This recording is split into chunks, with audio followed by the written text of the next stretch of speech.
Hello, everybody. Welcome back to the Honor of Kings. It is the glory of God to conceal a matter, to hide it, and it is the honor of the king, which is us, it's the honor of the kings, to figure it out. So here's what I'm thinking. I want to do something a little bit different today, and today I want to look at some of the funny things in the Bible that just strike me odd or funny, or what in the world were these people thinking? So it's been a interesting week, and I'll just leave it at that.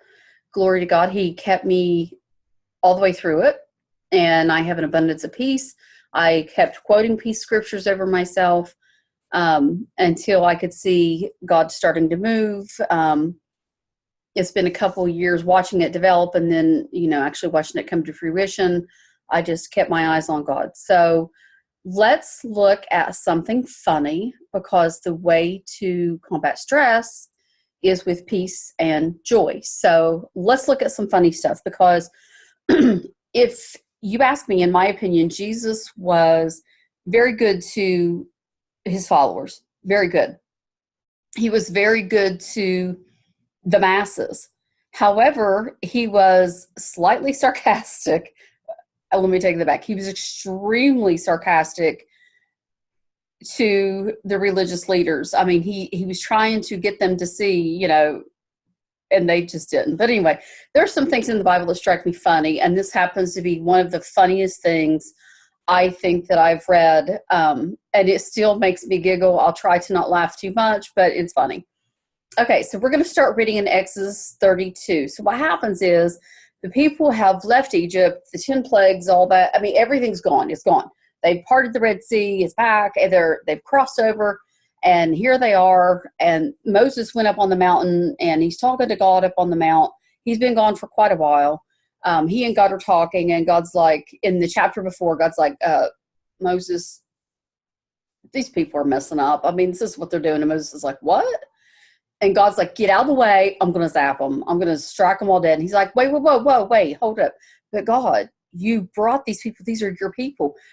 I mean, the whole world's going to be like, why would he bring them all the way out of Egypt just to slaughter them in the desert? So there was a debate going on. And so here's what happened. In Exodus 32:1, and when the people saw Moses delayed to come down to the mount, the people gathered themselves together unto Aaron, which is Moses' brother, and Aaron was designated and anointed high priest. So let me get that right out there. Okay. And he said and they said to him, get up, make us gods, which shall go before us. For as for this Moses, the man that brought us up out of the land of Egypt, we wot not what has become of him. They're like, get up, make us an idol. We don't know what happened to your brother, because, he did deliver us out of Egypt, but, Now, notice they never gave any credit to God in that. They gave the credit to Moses. They were looking at it as a human being.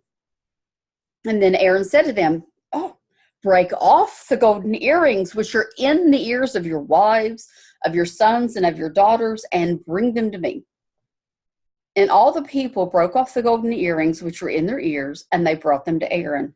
And he received them at their hand, and fashioned it with a graving tool, after he had made it a golden calf. And they said, these be thy gods, O Israel, which brought thee up out of the land of Egypt. Now, first, they never gave God, Jehovah, Elohim, they never gave him credit. They threw it on Aaron. And in verse 4, they already forgot, or they threw it on Moses, my apologies. And then in verse 4, they already forgot. Okay. And when Aaron saw that, he built an altar before it. Now, I'm not really sure what's going on in the mind of Aaron here. It's just, I'm like, dude, what are you thinking? I mean, he was there. He wasn't there for the burning bush, but he was there when they kept going before Pharaoh. And remember, they threw his rod down. His rod became a serpent. And then the magicians of Egypt, they threw their rods down. And then Aaron's serpent went and ate theirs. I mean, come on now. Aaron has seen this. He saw God deliver. He knew where his brother came from. He saw when his brother was even thrown in the Nile River in a basket to be eaten by crocodiles and then resurrected out of that. Aaron knows this. I mean, think about it. He knows this. And when Aaron saw it, he built an altar before it. Now, let's go back and look at 4. He received them at their hand and fashioned it with a graving tool. So he took all the gold that the people brought him and he fashioned it with a graving tool after he made it a golden calf. Okay, so please be very clear on this and remember this. He took all their gold. Aaron did. He brought all the gold, all the gifts and all the jewelry that they were bestowed by the Egyptians, which was their dowry for working in slavery and bondage. They gave him, that was their payment.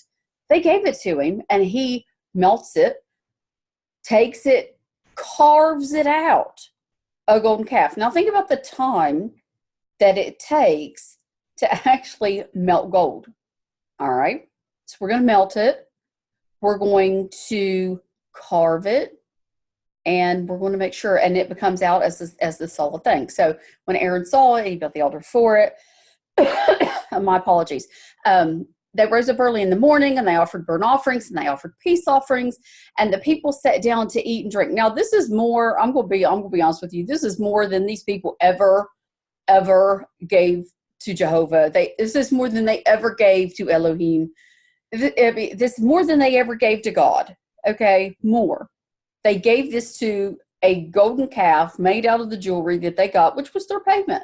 They just gave up, and they came out debt-free out of Egypt. They owed nothing, debt-free, and they came out with all these jewelries and clothes and everything they borrowed from the Egyptians before they left, if you remember.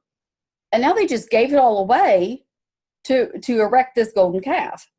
And then the Lord said to Moses, go get down, and said, then this is where God and Moses start talking. But here's the funny part. God's like, look, they've said everything I've said, they've made a golden calf, they've worshiped it, they've sacrificed to it, and they said, oh, this is your God, O Israel. Now this is God speaking to Moses. And the Lord said to Moses, I have seen these people, and behold, it is a stiff-necked, which means rebellious, people. Now therefore, let me alone. Go on, go away, Moses. Let my wrath wax hot against them, that I may consume them, and I will make you a great nation. And Moses went to the Lord, he besought the Lord, oh Lord, why does your wrath wax hot against thy people, which you have brought forth out of the land of Egypt with great power and with a mighty hand? Wherefore should the Egyptians now speak and say, well, for mischief he brought them out, just to slay them in the mountains and consume them from the face of the earth? Turn from your fierce wrath and repent of this evil against your people. Now, he wasn't telling God, you need to apologize. He was just saying, turn away from being angry. Please don't be angry with them. And so then Moses went on, he's like, don't forget, you got Abraham, Isaac, Jacob, which is now called Israel. And, this promise has been going on. And then the Lord's like, okay, look, I'm not going to do this. However, then Moses goes down, and he turned and he went down from the mount, and the 2 tables of the testimony were in his hand, and the tables were written on both of their sides. On one side, on the other side were they written. And the tables were the work of God, and the writing was the work of God, graven upon the tables. And when Joshua heard the noise of the people as they shouted, they said unto Moses, now remember, Joshua was in the foothills. He was waiting. He didn't go all the way up as high as Moses, but he was pretty close. So he was not a part of the mischief that was going on. So Josh was like, oh my gosh, there's a noise. It sounds like there's a war going on. What in the world? And he said, it is not the voice of them that shout for mastery, neither is it them the voice that cry for being overcome. He's like, doesn't sound like they're winning, doesn't sound like they're losing, but they're singing. I hear singing. Okay, so verse 19, and it came to pass as soon as he came nigh, as soon as he came nigh into the camp, and he saw the calf and the dancing, okay, and Moses' anger waxed hot. Now, it was a different story when he was thinking, oh, it could have been that bad. He was up there talking to God, and God's like, look, I'm going to zap these people. I'm done. I'm so done. And now he's looking at this, and he's like, It's not that bad. And now he's like, whoa, what in the world? So then now Moses is aggravated. He's mad. He's ticked off. And he cast the table out of his hands. I don't think he threw them. If you look up the word of cast, it literally meant like he just dropped them. Like, have you ever been standing there and something happens and your whole body just kind of relaxes? Like, oh my God. And you lose your coffee cup or whatever, or bottle of water, just out of sheer shock. So that's, if you go look up this word cast, that's what that includes. Okay, so he cast the tables out of his hands and broke them on the ground. Then he took the calf which they made, he burnt it in the fire and ground it to powder and strawed it upon the water. So he sprinkled it over the water, and he made the children of Israel drink of it. You want your inheritance you got from the Egyptians, you wanted to make a god, now you're going to drink it. So he's pretty mad. Then here's the part where I'm coming to. Let me go back again before we hit verse 21. Verse 4. He received them. Aaron received them at their hand. Aaron received the jewelry at the hand of the people, and he fashioned it with a graving tool, which turned out to be a golden calf. And they said, "These be thy gods, O Israel." Okay, so now let's jump down to 21. Then, okay, I'm trying to be good. I'm trying to not laugh because this is funny. All right, so Moses is already after the people. He's already mad. He then turns and looks at his brother, his right side, his wingman, his, do or die. And he's sitting there looking at his brother who was there with him and all that God did, who was the high priest, for crying out loud. He's the high priest. He's supposed to be the one to keep people from sinning and to atone them of their sins and to do the worship and the oblation and the peace offering and burnt offerings and the sacrifices. I mean, hello, Aaron. Okay. And Moses said to Aaron, "What did these people do to you?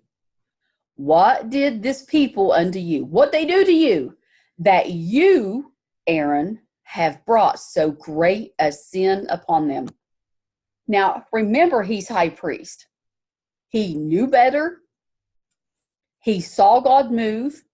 He should have stopped him, but he did not. And Aaron said, "You can't be mad at me. You know how these people are. They are set on being wicked." And the Lord said, "Let not the anger of my Lord wax hot. You know these people, that they are set on mischief. For they said to me, make us gods," which is true, "which shall go before us. For as for this Moses," which is still true, "this man who brought us up out of the land of Egypt, we wot not what has become of him," which is true. So verse 23, verse 30, Exodus 32:23, truth. Then he said to them, "And I said to them," and this is Aaron talking, he's confessing, "Whosoever has any gold, let them break it off." So they gave it to me, and I cast it in the fire. Now, he didn't say whoever has the gold. He said, "Oh, bring me all the gold you have." He didn't say whoever has any gold. He didn't say whoever wants to. He said, "Everybody bring it." So that was one misconstrued or misrepresented fact. Because if you go back and you look in verses 1-4, Aaron, when the people came to him, which is true in verse 23, that's all true. But he said to them, "Whosoever has any gold, whoever wants to, break off your gold and bring it to me." Okay. Now here's where I kind of lose it, and I'm going to have a drink of coffee before I go any further. Okay. Verse 24. Verse 24, he started at 23 good. He was confessing the truth.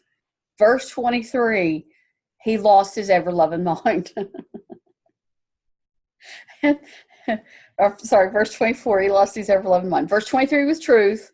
24, "And I said to them," and this is Aaron, "and Aaron said to them, whosoever has any gold, let them break it off." So then they gave it me, right? So they gave it me, and I cast it into the fire. And there come out this calf. Are you serious? I mean, of all the time, okay, let's look. So here's these. Okay, oh yeah, well, they didn't know what happened to you. They didn't know what to do. But then I said, oh, whoever wants to bring me some gold, if y'all want to, let's make some gold.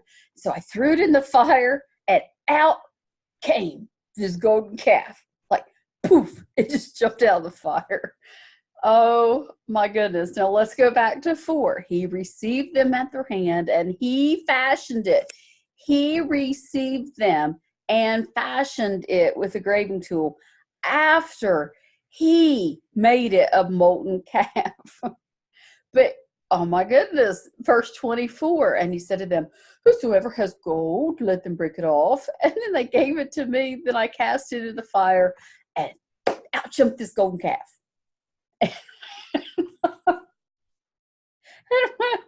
And when Moses saw that the people were naked, for Aaron had made them naked. I mean, who? Aaron. Okay. Then when Moses saw that the people were naked, for Aaron had made them naked under the shame among their enemies. Now you have to think about this. They're in the middle of this valley. Moses is up in the mountains. Do you not think that the enemies were out looking and watching to see, who are these people? We heard they destroyed all the Egyptians. They killed all of Pharaoh's army. Who are these people? What do they do? What do they know? And then they happen to look at them, and they're naked, drunk, dancing, and worshiping and fornicating, according to some many scholars, worshiping this golden calf that Aaron told him to bring the gold for, melted all the gold, molded the gold, carved it, and then declared to his brother a thing just jumped out of the fire. That's to be the funniest. That's one of the funniest things I think I've ever seen. I mean, Paul's pretty funny. Paul's good. I like what he does. Jesus is absolutely hysterical. I mean, I'm in tears when I read half the stuff that he says. So, I mean, just from sheer fun, because it's funny. But for Moses to come down and say, Aaron, what happened? He's like, dude. Dude. I mean, like, everybody brought me all their gold. Like, I didn't tell them they had to, but that's not true. He did. And then, poof, I jumped this golden calf. So then at the end of the story, what happens is Moses went out and he said, look, what happened? If you're going to serve God, serve God. If you're not, don't. But you're going to make this decision today. And then the people split sides, and those who didn't died immediately. So I just wanted to share that with you. I needed the laughter. I needed to read that again. That's one of the funniest stories. It's not as funny as Elijah sometimes, but it's a good one. I love to read about that, and I get tickled every single time I hear that. I mean, because it's just like, oh, I'll jump this golden calf. One that he didn't help. I mean, the guy who was there is supposed to be, helping the people get closer to God and doing the sacrifices. He was the one who actually led him astray. So I don't know. I just think that's funny. I hope you enjoyed this. It's a little bit different. It's still a Bible study because we're still reading, and we're actually breaking just down the English part and reading it correctly as what it said. And what did it say? Well, it said Aaron's the one who formed the calf, even though he told his brother it just jumped out of the fire. So have a wonderful, blessed weekend. I hope your work week is fantastic. Definitely stay in on God's word. Dig deeper, find out more, read a little closer if you have to, but most of all, be blessed.